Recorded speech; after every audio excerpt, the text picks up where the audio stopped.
Om Swastiastu. Selamat malam, kami dari kelompok 5. Di sini kami akan membahas materi tentang aspek-aspek yang berkaitan dengan fungsi pengembangan sumber daya manusia.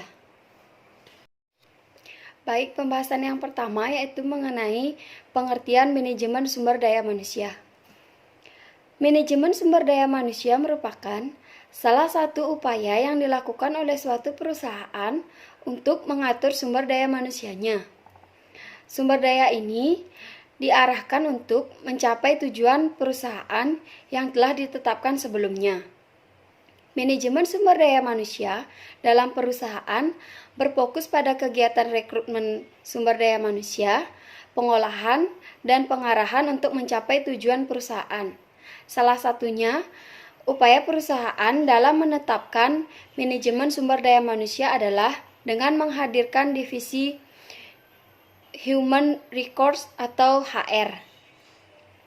HR memberikan berbagai macam pengetahuan seputaran perusahaan, manajemen talenta, layanan administrasi, pelatihan, pembinaan, peralatan, pengawasan, dan saran hukum untuk perusahaan.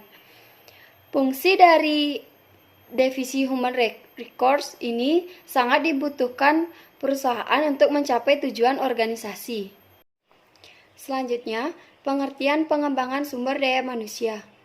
Pengembangan sumber daya manusia sangatlah penting dalam berbagai aspek untuk menunjang sebuah keberhasilan dalam suatu bidang.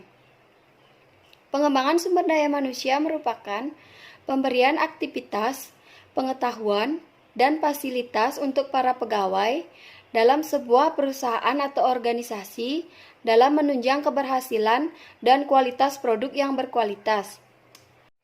Sementara, menurut Loeb dan Crino pada tahun 1993 mengemukakan bahwa pengembangan sumber daya manusia dilakukan melalui yang pertama, training dan development and education, yang kedua, career planning dan management development.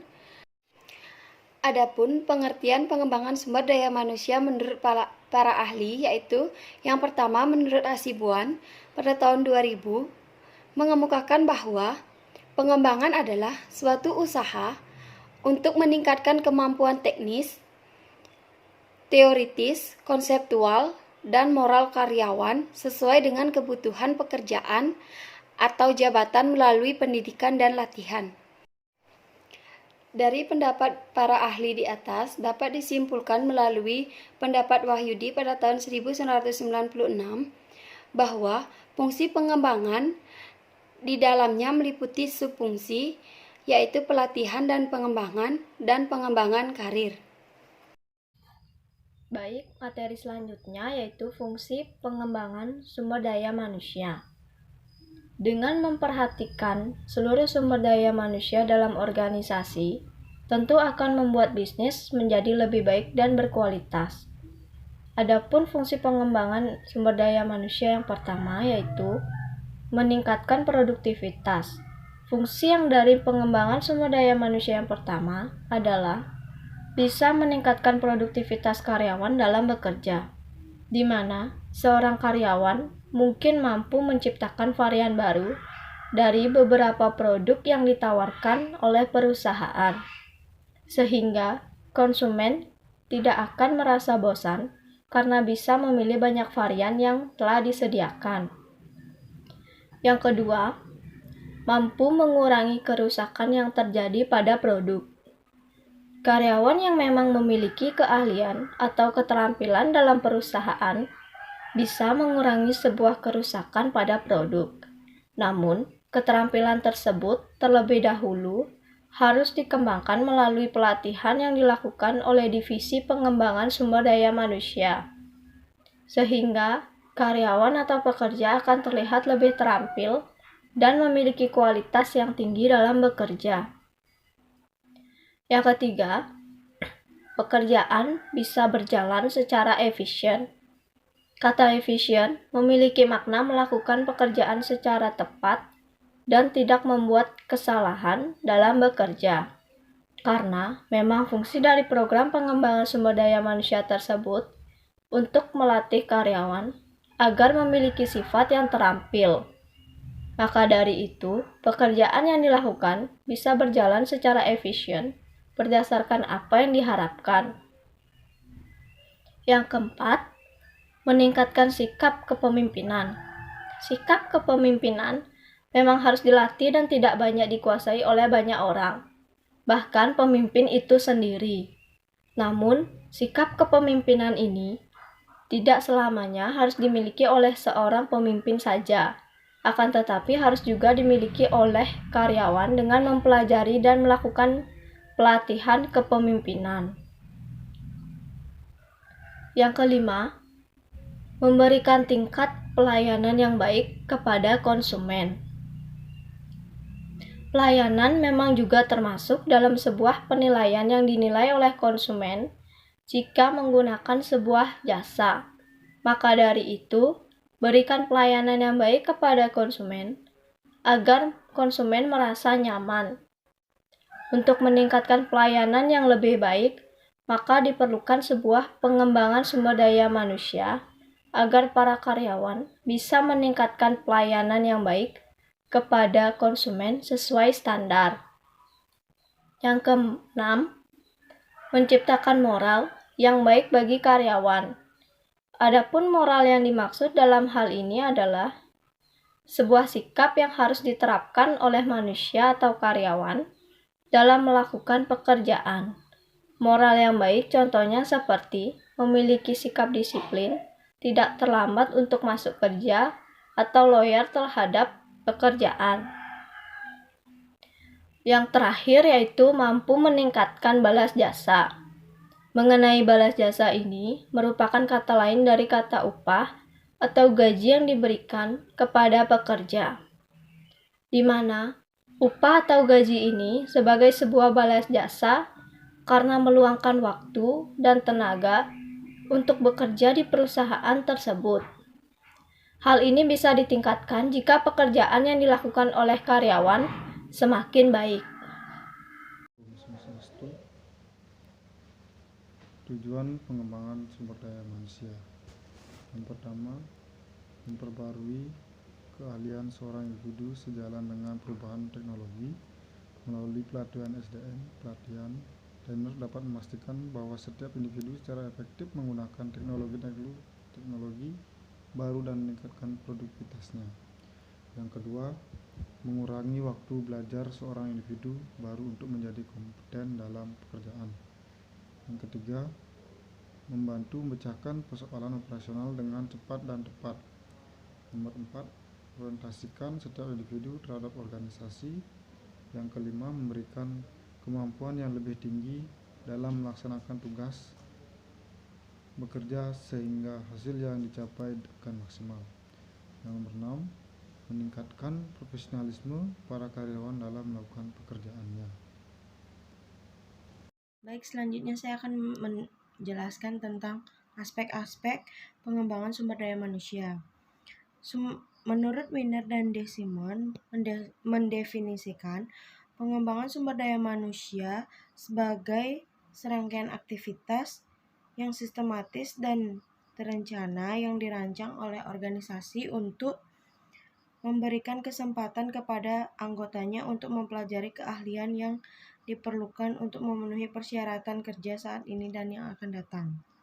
Pengembangan sumber daya tersebut setidak-tidaknya meliputi kepemimpinan transformasional, manajemen perubahan, motivasi, manajemen waktu, manajemen stres, dan pendampingan karyawan, pembentukan tim, pengembangan organisasi, pengembangan karir, serta pelatihan dan pengembangan. Aspek-aspek tersebut dimasukkan untuk meningkatkan pembelajaran dan kinerja di tempat kerja.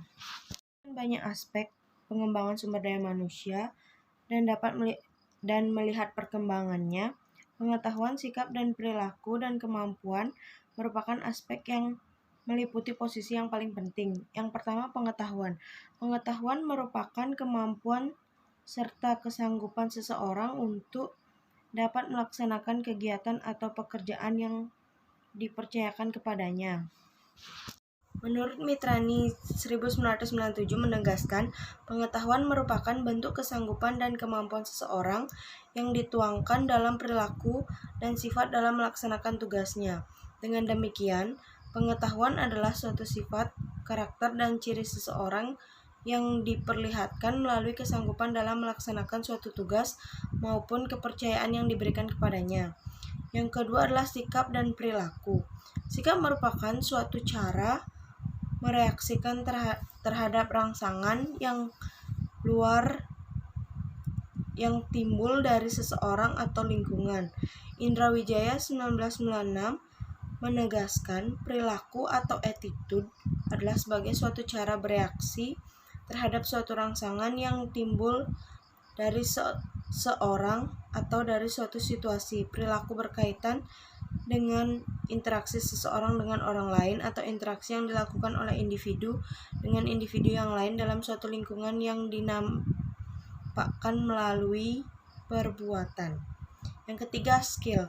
Dalam aspek skill, pengembangan sumber daya manusia setidaknya ada 3 aspek yang dikembangkan, yakni hard skill atau keterampilan teknis dan analitis, soft skill, keterampilan berinteraksi sosial, dan life skill, keterampilan atau kecakapan hidup. Kreativitas juga akan mendorong rasa ingin tahu dan ingin bersaing sehingga mereka telah terbiasa dengan persaingan. Hard skill berkaitan dengan kemampuan atau kompetisi inti dari suatu bidang ilmu. Kemampuan ini banyak diperoleh dari proses pekerjaan. Berikutnya yaitu manfaat pengembangan sumber daya manusia. Pengembangan sumber daya manusia saat ini dianggap sebagai kunci produktivitas yang lebih tinggi, hubungan yang lebih baik, dan keuntungan yang lebih besar untuk organisasi manapun. HRD sesuai memberikan manfaat tanpa batas kepada organisasi terkait. Manfaat pengembangan sumber daya manusia yaitu: yang pertama, melalui pengembangan sumber daya manusia membuat orang lebih kompeten. Yang kedua, dengan program pengembangan SDM yang tepat, orang menjadi lebih berkomitmen untuk pekerjaan mereka. Yang ketiga, lingkungan kepercayaan dan rasa hormat dapat diciptakan dengan bantuan pengembangan sumber daya manusia. Yang keempat, penerimaan terhadap perubahan dapat dibuat dengan bantuan HRD. Karyawan mendapati diri mereka lebih dilengkapi dengan kemampuan memecahkan masalah. Yang kelima, melalui pengembangan SDM juga membantu menciptakan budaya efisiensi dalam organisasi. Dan yang terakhir, membantu untuk mengumpulkan data yang berguna dan objektif tentang program dan kebijakan karyawan yang selanjutnya memfasilitasi perencanaan sumber daya manusia yang lebih baik.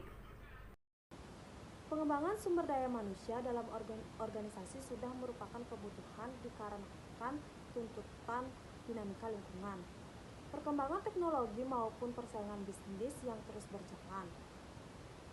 Hal tersebut sebagaimana dikemukakan Hasibun bahwa pengembangan karyawan ini dirasa semakin penting manfaatnya karena tuntutan pekerjaan atau jabatan sebagai akibat kemajuan teknologi dan semakin ketatnya persaingan di antara perusahaan yang sejenis. Pernyataan senada dikemukakan oleh Wahyudi. Fungsi pengembangan sumber daya manusia perlu mendapat perhatian sehingga kesesuaian secara kualitatif tersebut dapat lebih terjamin serta menghindarkan terjadinya kadaluarsa. Pengembangan SDM tidak lepas dari pengembangan organisasi secara keseluruhan.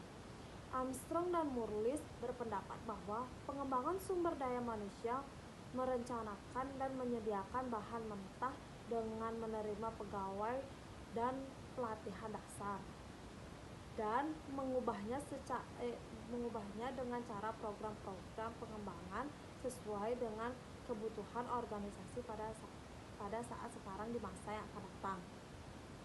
Proses pengembangan SDM dimulai dengan perencanaan strategi perusahaan yang menetapkan tempat kegiatan usaha akan diadakan dan banyak sumber yang dibutuhkan.